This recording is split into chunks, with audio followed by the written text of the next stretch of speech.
就是今天聊天的时间呢，就是可能只能在1个小时以内，啊，就是不能聊太长了，因为我这个 VPN 是没了，啊。然后我们今天聊的主题呢，可能有点炸，就是聊聊越南的色情业。其实我聊的呢不涉黄，我只是给大家聊一下现状。因为我在越南呢，经常有有人给我私信说：“老魏能不能到越南去玩能不能安排呢？”我安排不了，我不是做这行业的，我是安排不了，给小姊妹啊，你们要啊什么，我没办法安排，因为我几乎也很少认识这样的人，但我知道是有的，他们收费很贵，有中国人在搞啊，这个包括胡志明啊、平阳啊，我都知道有人在做，但是我不知道谁在做这块儿啊，就是很多外国人到越南的一个理由呢，其实他是冲着越南妹啊，冲着就是色情去的，很多人到越南旅游就是为了色情啊，这个越南的旅游业这么兴旺啊，这个跟它色情业的开放有一定的关系。但是色情业在越南是违法的，啊，色情业在越南属于违法的，所以警察每隔一段时间都会传出来，就是哪组织卖淫被判了多少年啊。我最夸张的是有一个台湾的老板啊，一个台湾的老板，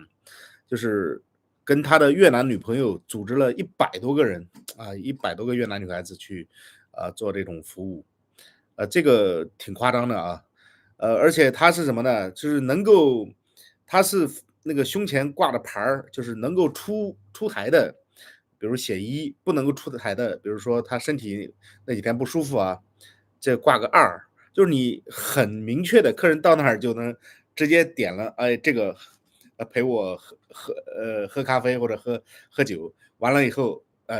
讲个价格或者价格他是默认的一个价格嘛，然后带走。他是这样，当时生意非常好，但是被越南警方还是端掉了。所以越南警察是不支持色情业的，不支持这个，就是严厉打击的属于但是呢，就是因为这个从这个中国的这个色情业的祖师爷就是管中嘛，管中就齐国的那个丞相嘛，当时他在齐国建立了第一个以国家为名义做的那个军纪这个是中国的一个祖师爷，那也是几千年了嘛2000多年了。这越南呢也是我觉得这个东西啊，色情这块东西呢，只要从人类诞生或者是没有人类，只要是这个动物，它都一定会有这些东西的，这个不能是避而不谈。这个东西确实是存在的只不过是越南呢，也比中国来讲可能会更开放一点。那中国现在因为那个在这个东莞那个当时也是很火的，一夜之间给搞得啥都没了，对吧？然后我那时候刚来常州的时候，江苏常州就有很多个街道一排排的全是那个发廊按摩啊，全是很多很多的，那现在都没了，现在我也不知道去哪儿了越南也是，越南其实也有很多，比如咖啡店越南我们到越南知道最多的，虽然没有进去过但是就是很好奇我跟着越南朋友在那门口上待过，就是也就是没有进去嘛，我是很好奇就是我是对这些东西保持着这种好奇的，就是越南朋友跟我讲20万到30万越南盾，就是那个咖啡瓮，咖啡瓮里面它也有一定的这个色情交易，这个具体的深度这个我就不知道了，可能也就是那个价格吧，就是听越南朋友讲，也就是30万左右，30万越南盾，大概多少美金十几个美金吧。然后那个包括越南的互联网上，以前我在越南的时候，疫情前面有一个网站，它是可以分地区，比如说分地区，分哪个郡哪个街道，然后在哪个位置然后有那个女孩子然后他会把他自己的一些身体条件比如三维什么东西，就是发布在网上，然后如果你在那个位置，你可以去点它，然后它就过来，就类似于中国常说的外卖一样的。但这个现在我就不知道了，因为现在疫情以后啊，可能这个没有了，因为那个时候也是越南国家也是打击这些东西的，它也是呃，可能那个而且当时我朋友把那个网站传给我，传给我之后呢，我打不开，啊，就是他要自己手动输入才能打开，后来我也弄丢了，我也不知道。啊，这是越南的一个现状。那你像胡志明那边呢，你像日本街，啊，韩国街就比较多。日本街我听说是$100，啊，我也没有去过，啊，这个真没去过啊，不是说我多清高啊，我真的没有去过。然后那个包括韩国街，韩国街大概是$50，啊，这个我带朋友去过，我有带朋友去过，啊。范五老街那边呢，就是我跟大家讲一个范五老街的故事啊。我有一个朋友呢，他是英文非常好啊，他一个美国朋友，他说他的美国朋友呢，在那个范五老街被人仙人跳，啊，这个特别好玩儿，啊，被人仙人跳大概怎么跳的呢？就是，呃，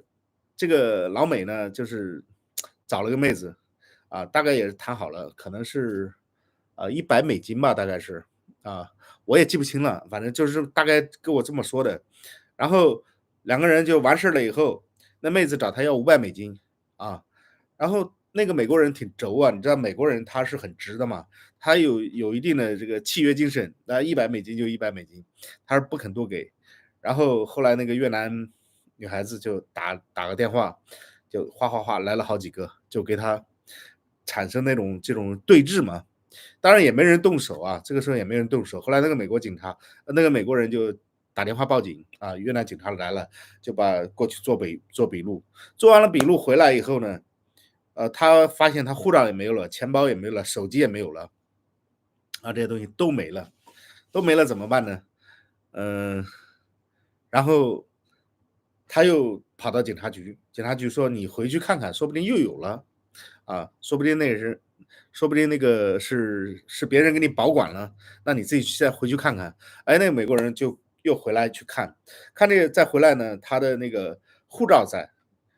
卡也在，手机也在，但是钱没了，啊，那个钱也是大几百美金总归是有的，对吧？然后这个就被人仙人跳了，就是用另一种形式的仙人跳。所以呢，就是在越南呢，你如果说你玩啊什么东西的，你一定要找个当地人来带着，不然的话很容易被人仙人跳啊，或者做局啊，或者其他的方式啊。越南的这个色情业虽然不合法，但是呢，呃，它是在某种程度上，我觉得也是默许的，因为很多人他有一个活路嘛，他有一个出路。因为我们这个来分析他一下，为什么有这么多越南女孩子肯出来那个？我觉得第一种呢，它本身就是受西方文化的影响，这方面是比较开放的，对吧？那肯定是不像中国那样三从四德，啊，那中国有很多三从四德嘛，那女孩子是不可能来做这种事儿的。那她受传统文化的影响相对比较少一点，特别受中国那种儒家文化的影响相对来说少一点，受西方文化影响比较大。第二点，我觉得是经济的问题啊，经济压力的问题，因为有很多越南女孩子她是生了孩子，单身带个孩子啊，生活压力真的很大，有的带3、4个啊。我就是有一次我在那个拍摄的时候啊，在北部一个海防，在海防拍那个《末世宗祠》的时候，呃，看到一个女孩子也是姓莫的，她带了当然那个女孩子是正经的啊，就我只是这么说，有4个小孩儿，啊，有4个小孩儿，然后离婚了，单身，一个人带4个小孩儿，生活压力非常大，啊，给小孩儿读幼儿园啊什么都没有钱。还好越南它也是那个义务教育嘛，幼儿园它是没有办法的，但是小学读书啊，这个都是不用交钱的，啊，都不用交钱的。吃饭其实带4个小孩儿吃饭压力也是有点大的，因为他要去工作，就没有办法照顾小孩儿，照顾小孩儿就没办法工作，所以那个女孩子生活压力我感觉是很大，啊，但是看她那个面相也是比较从容，啊，感觉也没什么事儿，对吧？啊，然后就是这种情况就非常非常多，然后一个越南女孩子带着好几个，那有的女孩子就她可能会走捷径，啊，那因为毕竟这个来钱快嘛，对吧？毕竟这个来钱快，然后这是我觉得一个因素吧，经济压力大是一个因素，然后就是一个相对来说比较开放。那另外一块儿呢，就是大家来选择越南的比较多的，越南女孩子确实又漂亮，皮肤又好，身材也好，可以说在全世界范围内都是非常符合这个东方人审美的。那对西方人来讲，它是比较神秘的，对吧？西方人看东方人也是有一种那种异域美嘛，所以越南女孩子在全世界范围内都是非常漂亮的，对吧？根据她的气候也有关系，跟她饮食习惯都有关系。所以很多越南女孩子大多数90%的身材非常好，长相也是符合咱们这个东方人的审美。所以这个越南它是，表面上，这个色情业是从政府的角度来看，它是严厉打击的，但是事实上是有的，而且有很多背包客来到越南，呃，我觉得这个很多来越南的朋友啊，大家可以自己，如果你自己想办法啊，就是你可以在网上找一个陪游啊，越南是有陪游服务的，它跟泰国的租期有点相似的地方。这个东西呢，就是说你找一个导游陪你去玩儿啊，就是反正白天陪你玩儿，晚上也是你自己根据你们自己谈了，好多东西你们可以自己谈，就晚上你可以出点费用，然后也是那个这个也是一个特殊服务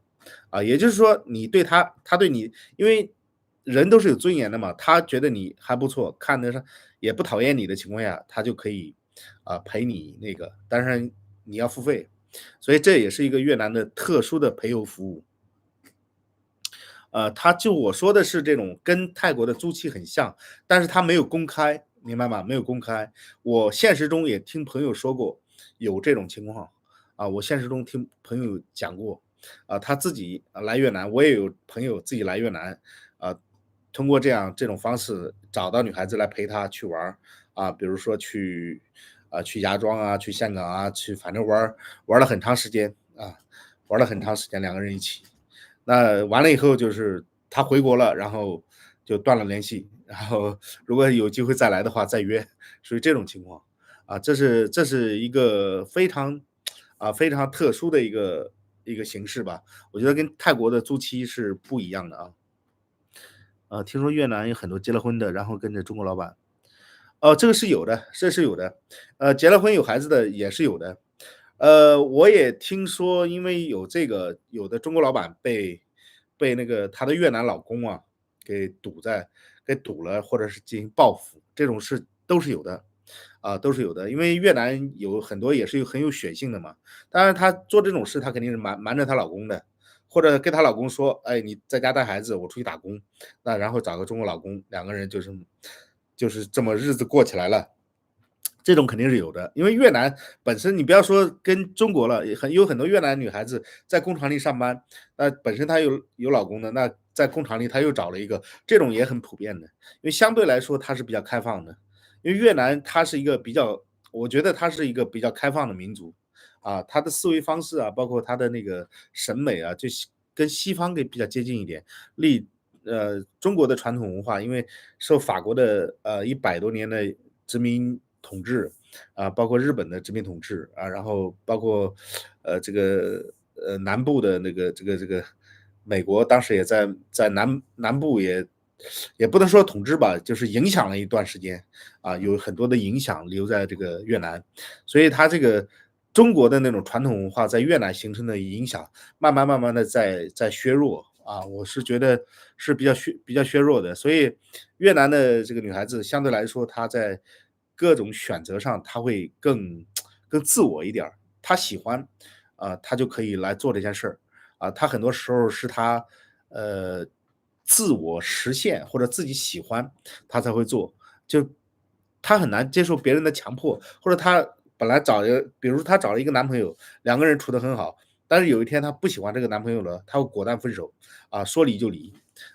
这种事情非常普遍的然后就是所以有很多华人说越南女孩子什么有情无义就是这样，就是她会跟你切割，说分手就分手，第二天就不联系了我很多华人朋友跟我讲，他说越南女孩子说有情无义啊，其实也，我这个我也不能说什么，对吧？但是我觉得每个人都有自己的选择。那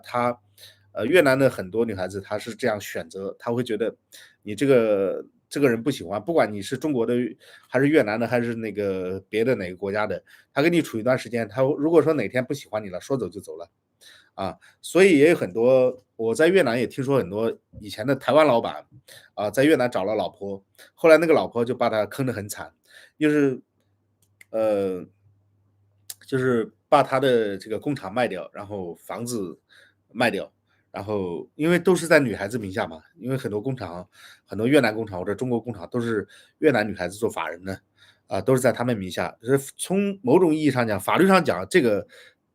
就是他自己的私产，然后他处理掉以后，他趁着这个台湾老板回国，他是把这些资产全处理好，等台湾老板再来的时候，哇，这个都不是他的，跟他没有关系了。然后有的台湾老板就很惨，就是回台湾的机票都没有，这种就是说他这个决绝的时候是非常决绝的时候，非常决绝的，但是他对你用情的时候也是非常这个让你非常享受的啊，就是会对你总而言之，你可能会觉得在越南邂逅了一段让你此生难忘的一段感情，这也是我很多中国朋友都跟我这么说的这个曾经有过一个越南女朋友，终身难忘确实是这样的所以这个事情呢，就是嗯，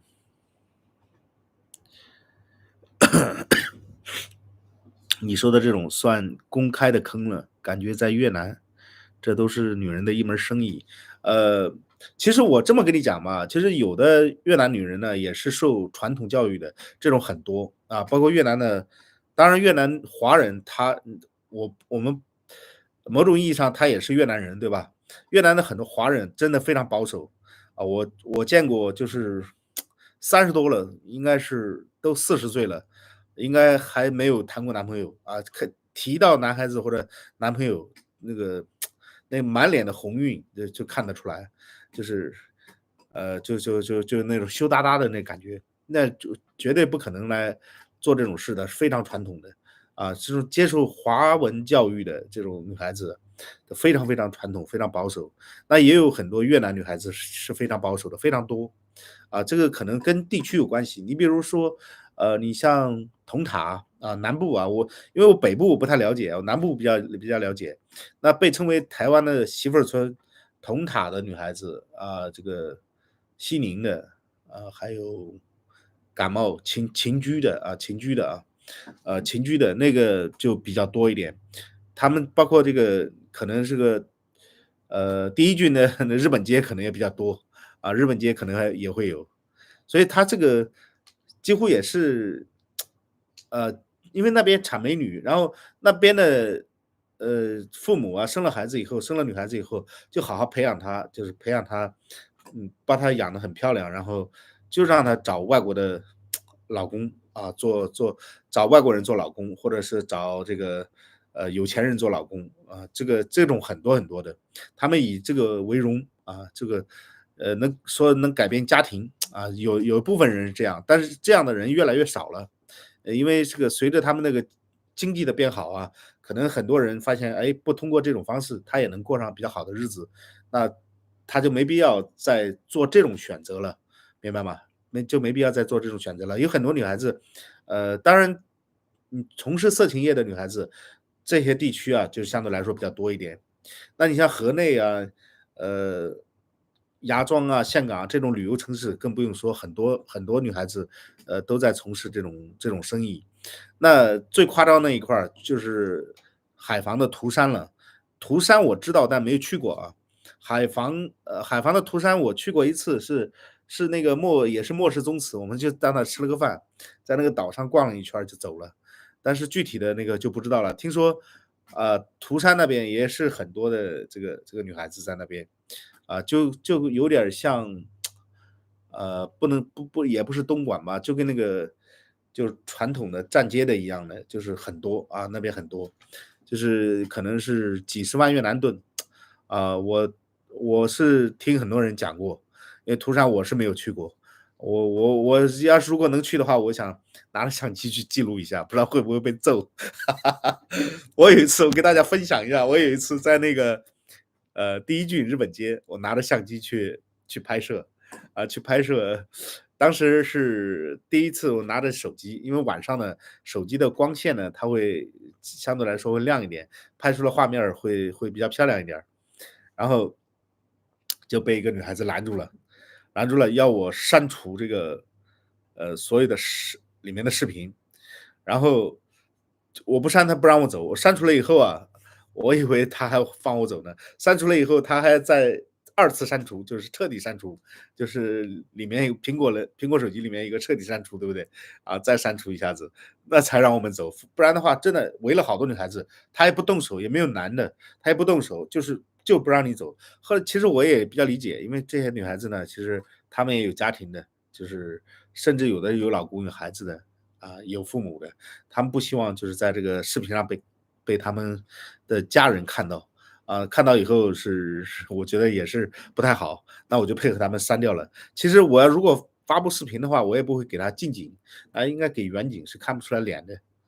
吧？我也不会把人家的这个拍的特别清楚，然后给一个特别的那个镜头。包括我今天这个视频的封面我是用 AI 做的用 AI 做的，这个不是真人啊。嗯，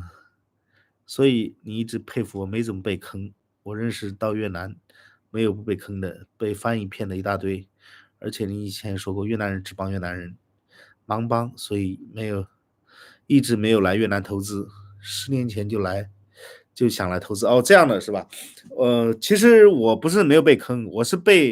没有被越南人坑过，真的我没有被越南人坑的，我被台湾人坑过，被那个越南的华人坑过。我没有被越南就是因为华人和越南人这个还是要简单的切割一下的，就是其实到下一次我给大家来聊一下越南华人，有一部分华人是非常好的，你像杰哥这样的，他是这种很传统，享受传统文化的，他身边一大帮这样的，就是受传统文化影响，这个温良恭俭让这一块都能在他身上体现出来，真的非常传统的，就是给我一种回到民国的感觉。我直接穿越到民国了，跟这帮人在一块儿，我真的是感觉一下子回到1915年回到民国。这些人都是比较好的，都非常值得交的。然后有一些华人呢，他是因为会中文又会越南文，是在越南改革开放的时候呢，就是来接待中国人。有很多时候他拿捏这个人性，然后因为又利用这种信息差来骗人，这个很多的。包括我也听说过有的老板就是不招华人企业不招华人这种也是有的，就是只要发现你是华人，立马开除，无条件开除你，就是就是你来的时候就问你是不是华人。那有的人想来工作就是我不是华人，我是越南人，但一旦他知道的这个人是华人，立马开除，就是他也被华人坑得很惨。我之所以没有被越南人坑过呢，是可能也是没有做过什么生意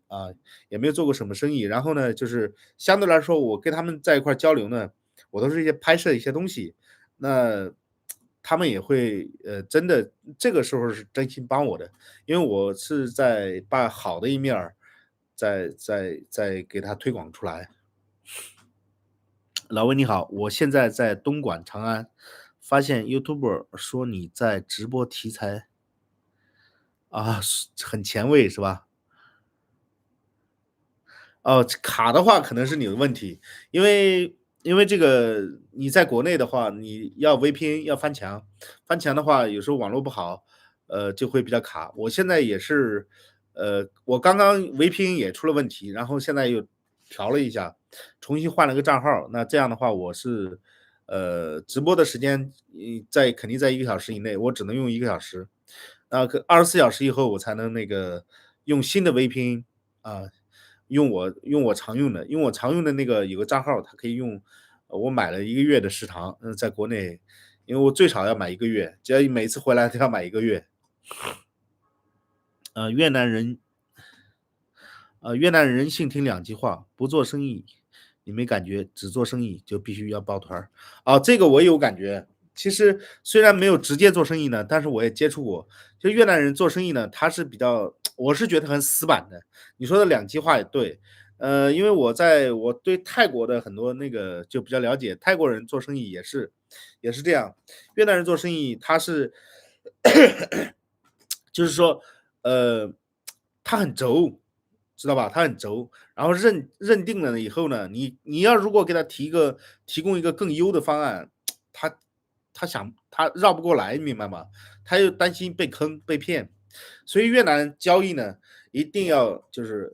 现金交易，就是在这儿跟大家说一下，就是一定要现金交易，不要把钱全给人家，人家给你发货的时候就乱七八糟了啊，因为这个你没有一个特别好的翻译，就算有的话也没有用，因为这个翻译它不能够从根儿上解决，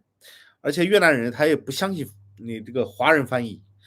他也不相信你，他只相信他自己找的翻译。他们在生意上呢，就是说相对来说很死板的，真的很死板。你要你要给他就是现款现货啊，所有的时候现款现货。你特别是买他们东西的时候，尤其要小心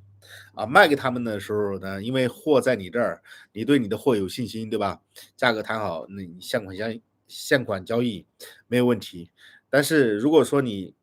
买他们东西一定要小心。有的越南人呢还是比较大气的，说实话的啊，我在越南也看到过，有的做的很好的。因为一个人啊，他是因为越南他刚开始他是没有怎么开放的，他相对来说很多人的思维方式啊，都是那种比较那个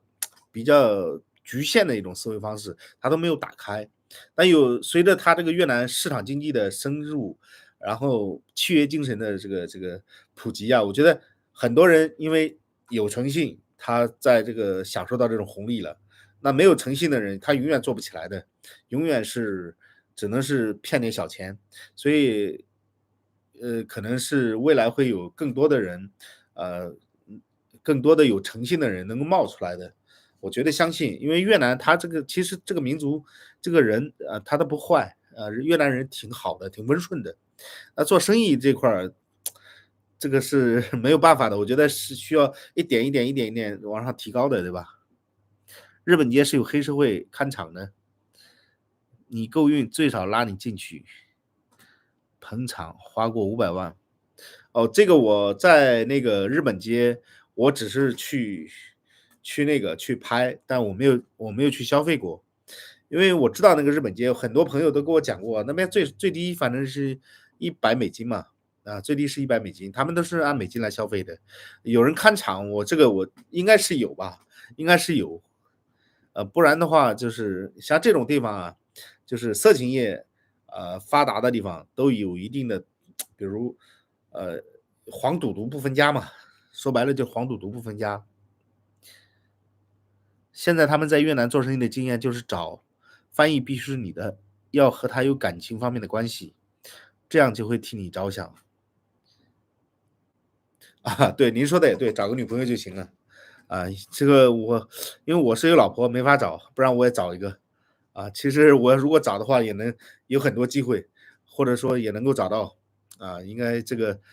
再加上我是搞自媒体的，其实要找的话，相对来说比较好找一点。也很多女孩子认识我。如果我单身的话，我可能身边很多越南人就给我介绍了，真的。所以这个其实在越南做生意呢，有很多时候你要是有个越南女朋友，真的是事半功倍啊，事半功倍。但是有时候这个也是一个双刃剑当你跟这个女孩子分开的时候，那有可能啪回旋镖打到你了。然后这个我们还回过这个主题再聊吧，反正这个差不多聊了1个半小时了，就是回到这个主题再聊。其实越南女孩子呢，那我们在聊这个色情业的时候呢，就必须要聊的一个话题绕不开的，就是艾滋病啊。其实越南的艾滋病非常非常的这个数额非常高啊，就是有艾滋病的人非常多，所以越南是天堂，也是地狱。你要是在越南玩的不好的话，那有可能染上艾滋病或者其他的一些性病，那对你可能或者整个家庭对你的人生都是毁灭性的。虽然现在的艾滋病说是能治了，但是我觉得也没那么容易吧，对吧？也没那么容易，啊，也是非常棘手的一个问题。所以，如果你在越南享受这种天堂的乐趣，那就千万千万的想着地狱，别把自己陷入轮回里面了，对吧？然后就是越南的那个，呃，前面有一个新闻，就是说有一个很大的工厂啊，外资工厂，很大的外资工厂，说是有几十个人，包括主管啊，包括那个，呃，这个，嗯，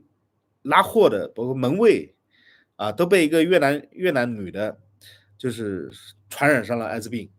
当时在 TikTok 上风风火火的，就是流量非常高，然后警方都出来辟谣了，说是这是假新闻。但是我们倾向于相信假新闻啊，因为辟谣这个在很多时候，在很多地方，这个官方一辟谣我们就信了当然这个大家也可以不信，但是有一点是真的，就是越南的艾滋病真的艾滋病这个挺猖獗的所以在越南一定要小心点儿越南一定要小心点儿，因为越南这个像这种黄赌毒比较猖獗的地方呢，这个艾滋病一定很多这是肯定的这是肯定的。然后就是黄赌毒呢，就是其实老魏也跟朋友去过那种娱乐场所啊，然后有一次呢，我一个朋友就带我过去了我挺好的一个兄弟就带我进去，跟他一个朋友一起去 KTV 去 KTV 唱歌当时也是叫了很多妹子嘛，那个是好像是100万还是100万还是50万，我记不清了啊。就是我只是陪唱唱歌这个大陆也有这种，就是公主嘛。然后就是，呃，到了一定的程度非常嗨的时候，他就把门给关了，然后清场了，就是不相干的都跑出去了。然后这个时候呢，就是那哥们儿就拿出来毒品，是我朋友的朋友他就拿出了毒品，然后就是一小条一小条的放在纸上，白色的，就是2条、3条、2条、3条，然后他就跟我递了一个，我当时不知道是啥，我那个朋友悄悄的在我耳边，老魏别动，这是 K 粉啊，我人生中第一次见到这个真正的毒品在我面前真正的毒品当然我是没有 K 我是没有 K，但是我有朋友是 K 的我有朋友是 K 了，我那个朋友也没有 K，因为这个东西对身体影响我们都知道的，不能碰的东西一定不能碰，要守住自己对，一定要有定力，不能说一次两次没事的，一次两次可能是没事儿，我也相信一次两次没事儿，这个跟抽烟一样，那么我抽烟我都戒不掉，你让我碰了那个，让我自己相信我能戒掉，可能吗？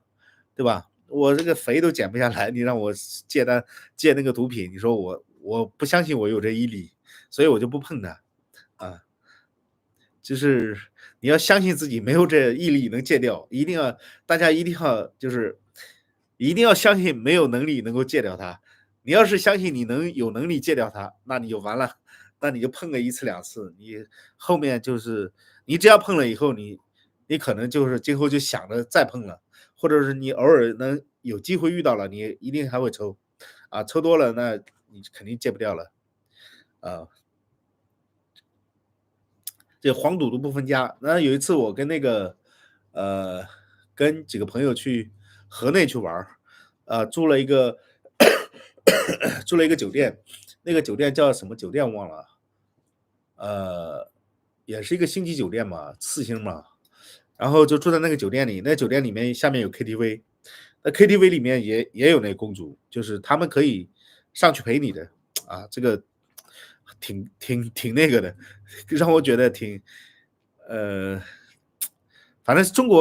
中国的话就没有那么明显，对吧？在中国没有那么明显，在越南就很多，啊，所以就是我觉得越南这种，它是充满了诱惑的一个国家，充满了各种各样的诱惑色情诱惑或者说美女诱惑而且，是非常有魅力的这种诱惑，但是你过去了一定要守住啊！如果你是单身的，到越南千万不要乱玩儿啊，还是找一个越南的女朋友，正正经经的过日子啊！如果你是这个呃纯粹就想玩一下的，那你要让自己不要得病啊，也不要得病，因为这个一切都是由心由自己。涂山才夸张，路上站满，涂山路上站满，这场景在中国10多年没见了啊！因为中国改革开放之后，不是中国改革开放了，就好像东莞打击了以后啊，中国到处都没有了，这个也挺邪的。东莞我也是听说了，我那个是那个什么，一个酒店接一个酒店的，只是很夸张，但是没有那种路边的风光啊。嗯，我跟大家分享一下啊，呃，这个啊可以包养什么行情我也不知道，这个看人啊，你要是看人的，你要跟人家谈的，对吧？啊，这个我在平阳的时候啊，我现在啊就是有电话，我给他挂掉啊。我在平阳的时候，就是好像有，呃，同奈那边去同奈有一条街，全是那个咖啡瓮，非常非常多哇。然后我在平阳回来的时候，也是有一个街，也是路边站了很多，也是路边站了很多。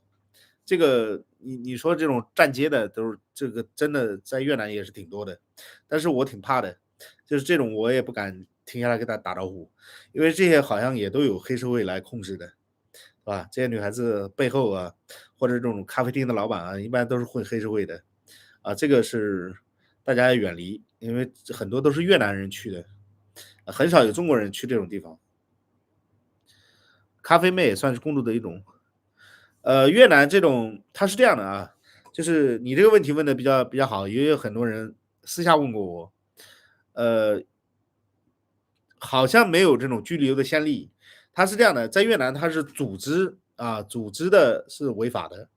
包括小姐也是违法的，啊，组织的和小姐。那至于你说的这个PC 啊，这个好像是没什么事儿啊，好像是没什么事儿，但我也不知道啊，这个我不负责任啊，我回答你的问题不负责任啊，就是可能是没事儿啊，可能是没事儿，对，就是可能为了经济睁一只眼闭一只眼啊，一般是话像那种大型的组织者，他会出问题的啊，如果说有人举报啊，会警方会出动。你像那个以前台湾人，我刚刚说那个台湾人组织的那种，有组织的，一下子组织了100多人，这种就是挺那个的。那个在台湾，他们说是炮兵团嘛，台湾人说炮兵团来越南就是一起很多人组团，啊，也不带女孩子，然后全是这种玩法，啊。仙人跳多吗？这个我不知道，但是我听说有，多的话也不会天天发生啊，也不会天天发生。还有一个，有的人他是被跳了以后，他也不说，对吧？他也不说，就像什么呢？就像在越南投资失败的多不多啊？他比能在越南立住的多了很多，但是你听不到，为什么呢？他不说，对不对？他不说的，他不说你就没法知道。这个很多时候是破财消灾，然后拜拜了。只要那个要的不是太夸张，一般游客也就给了，明白吗？一般的，比如说谈好的$100，他到时候给你要个$200、$300，那有的老板就是哎给了钱拉倒了，对吧？那如果要的很夸张的话，那他们也会打电话报警的呀。其实警察也不是100%全帮他们的。威胁嘎腰子的这个没有啊，在越南我从来没有听说过一例嘎腰子的事儿啊，反而是什么啊？反而这些这个越南的这些从事色情行业的女孩子啊，有很多被骗啊，被杀掉啊，也或者说被那个被这个人身伤害，这种是很多，但是没有听说这个游客过去。其实越南大家，我给大家说一下吧，其实越南的旅游业国家是非常重视的啊，游客到越南旅游是受越南法律保护的，而且这个保护，你作为一个国外的游客到了越南，你比他的国民啊，这个有点儿跟中国差不多了，就是比他的国民要享受的福利更好。这我指的福利是什么呢？比如说，同样是一个越南人和你两个人发生争执，对吧？如果说两个人，都是五五开的那种啊，两个人打架了或者怎么样的，那个越南人你可能没事，那个越南人可能要按照这个越南法律的量刑，要2倍的量刑，大家明白吗？就是越南人如果攻击外国游客啊，或者伤害外国游客，那是2倍的量刑。那跟同样伤害一个越南人，可能是判1年，伤害外国人的话可以判2年，所以这个是保护外国游客的，所以大家到越南可以放心的玩放心的旅游啊。啊，谢谢谢谢。啊，这个我是给大家分享了一下我对越南这方面的认识，因为我觉得这种东西是存在的，就跟那个啊，还有问安全怎么样？抢劫是这样的，我给大家聊一下这个，反正也快结束了嘛，我给大家聊一下这个越南的抢劫。其实越南是我个人认为是在东南亚除了新加坡之外最安全的一个国家了。那可能不是我个人认为，很多人都这么认为，那仅次于新加坡了，因为新加坡很小嘛，它的管理相对来说比较好管理。越南比较大，但是越南真的是相对是很安全的，而且你到越南去的话，你不用担心什么抢劫啊什么东西的。你至于这种临时性的抢劫，比如说啊手机你打个电话，对不对啊？打了电话突然被抢了，这种有。我一个朋友也被大金链子带着，然后打个电话，金链子被人家飞车党给抢了，这种也是有的。但是他都是临时的随机作案，他就算有组织的话，他也是一两个人，他不多啊。这种社会危害比较小，而且很难查，很难找，你知道吗？因为越南的身材它比较小。比如我有一个朋友，一个就是刚去越南的时候，那时候我疫情之前嘛，我听说过有一个在第五郡啊，第五郡这个市场上在买东西，打电话打着打着话还说着呢，手机没了，然后再扭头那个人往前跑，一会儿看不到了，非常快。他身材比较小嘛，人多的时候他一定在越南呢抢劫的时候，他一定是就是他能逃掉的，他能跑掉的。比如说你在有一些场合啊，就是比如说有一些特殊的场合，公共场合，啊，那你要格外留意好，看看他有没有逃跑的路线。如果没有逃跑路线，说明是安全的。啊，你像杰哥他就教我在路边怎么样停车，就是避免抢劫，就是把车子稍微横一点儿。比如路是这样的，那车子啊，比如路是这样的，车子给路形成一个夹角，然后你身体就是挡着你的手机，然后这样的话，他要抢你的话，他就必须下来，下来的话他就逃不掉，他必须在摩托上来抢劫。所以这个我当时认识一个大姐啊，越南的华人也是被抢了，抢了以后啊，就是因为他是一个人骑摩托车，那个背着包的，就抢他的包，就是硬抢，然后把他这个摩托车拉的，就是人身上受了很多伤，很多擦伤，然后就把他这个包给拿走了，然后损失一部手机、身份证，银行卡没了，这些东西都没了，还有包里的一点钱，越南人一般包里都不放多少钱的，现金很少，都很少，因为都是够当天用的。基本上我在越南养成这种习惯了，我包里也没什么钱，我每次都是身上带个100万左右，一两百万，不会多带啊。所以大家在越南出行一定要不要带那么多现金在身上啊，尽量不要带那么多现金。带现金那你就很容易那个，因为随机作案比较多，又很难查。但是他也只是求财，他抢的话，抢了他就跑了。如果说，因为越南人他是非常这个，叫见义勇为的，就是你看有人摔倒了，很多人上去扶，这个是让人比较感到温馨的地方。就是有人如果抢你的话，他如果说那个劫匪他不能及时跑掉的话，你会发现身边一大堆越南人就团团把他围住，有人上去动手的，你知道吧？上去打的，连打带踢，那把那个人搞得好惨的，知道吧？要把那个劫匪弄得很惨很惨的，这个是让你能感到温暖的一个地方。我现在退休了，在美国西雅图开超市，与越南朋友合伙经营了20多年，大家都很信任。在这几年，在胡志明都发觉朋友做生意被越南人骗账多，可能在美的越南难民比较温存。对，这个，我觉得如果说那个越南人在美国待久了，那他可能是更接近的是一种美国文化了，他可能跟越南就切割了嘛。特别是南越的一些人过去啊，南越的一些就是75年之后的一些越南人或者晚出生的越南人过去，他们那一代人就很不错。现在的也是因为现在也是，越南改革开放比较势头最猛的这几年，就跟中国经济发展的是特别是加入世贸组织2000年以后那个经济发展一样，经济发展很快，人的意识形态、思维方式等等等等都在跟着变化。所以我们今天看到的这些东西呢，其实也都是对越南社会上的一个越南社会历史的一个见证。未来再过一些年呢，可能越南还会有更大的变化，可能还会有我们意想不到的一些东西出现，可能今天的一些越南人坑蒙拐骗的，但这些人会越来越少，我是倾向于这方面的。